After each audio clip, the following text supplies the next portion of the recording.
مطعم بس طاووق اللي بحولي شعارهم إذا دقت علقت. بالكويتي مد ريولك على قد الحافك، ما له شغل صح؟ المنيو عندهم محدود بس بالصميم.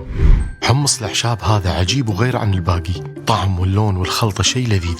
جربت عندهم كذا نوع. أول شيء خبزتهم عجيبة ومحمشة، تحس طعم صماق على زعتر، ما أدري شلون أوصفها. هذا الشيش طاووق الأحمر يعطونك معاه الصوص الأحمر زيادة، غمس وعيش. وهم الشيش طاووق العادي قوي حيل، وهم يعطونك صوص زيادة معاه. وترى صوصاتهم مو من الجمعية اخلطوا بس، تحسها غير وخنينة. وترى عندهم توصيل.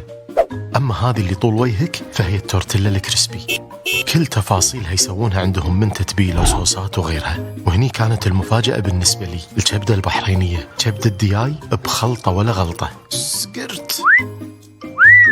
بس طاووق صج إذا دقت علقت.